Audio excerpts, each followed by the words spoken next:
തൃശൂർ നാട്ടികയിൽ 5 പേർക്ക് ദാരുണാന്ത്യം സംഭവിച്ച അപകടത്തിൽ ലോറിയുടെ രജിസ്ട്രേഷനും ഡ്രൈവറുടെ ലൈസൻസും റദ്ദാക്കുമെന്ന് മന്ത്രി കെ.ബി. ഗണേഷ് കുമാർ. ഡ്രൈവറും ക്ലീനറും മദ്യലഹരിയിലായിരുന്നു. ദൗർഭാഗ്യകരമായ ഇത്തരം സംഭവങ്ങൾ ഒഴിവാക്കാൻ രാത്രികാല പരിശോധന ഈ ആഴ്ച ആരംഭിക്കുമെന്നും മന്ത്രി അറിയിച്ചു. വഴിയരികിൽ കിടക്കുന്നവരെ മാറ്റുന്നത് സംബന്ധിച്ച് പോലീസിന് കത്ത് നൽകിയിട്ടുണ്ടെന്നും മന്ത്രി തിരുവനന്തപുരത്ത് പറഞ്ഞു. ഡ്രൈവർ അല്ല വണ്ടി ഓടിച്ചിരുന്ന ക്ലീനറായിരുന്നു. രണ്ടുപേരും ഇപ്പോഴും മദ്യത്തിന് അടിമപ്പെട്ട് നിൽക്കുകയാണ്. അവരിപ്പോഴും ക്ലിയർ ആയിട്ടില്ല. അവരിപ്പോഴും മദ്യപിച്ച നിലയിൽ തന്നെയാണ്.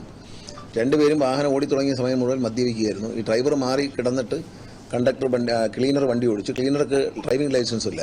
ഡ്രൈവർക്ക് ഒരു 50 വയസ്സും അലക്സ് എന്നാണ് പേര്. ക്ലീനർ 33 വയസ്സുള്ള ഒരാളാണ് അലക്സ്. ഡ്രൈവർ ജോസാണ്. ഇവർ രണ്ടുപേരും ഇപ്പോൾ പോലീസ് കസ്റ്റഡിയിലാണ്.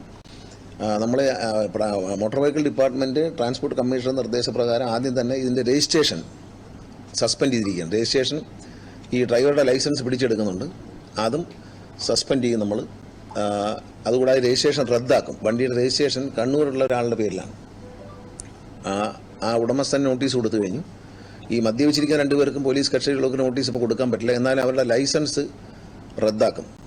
ആദ്യഘട്ടമായിട്ട് അവരുടെ ഈ വണ്ടിയുടെ രജിസ്ട്രേഷൻ സസ്പെൻഡ് ചെയ്യുകയും അതിനുള്ള നടപടി ഇന്ന് തന്നെ എടുക്കും. തുടർന്ന് രജിസ്ട്രേഷൻ റദ്ദാക്കാനാണ് ഉദ്ദേശിക്കുന്നത്.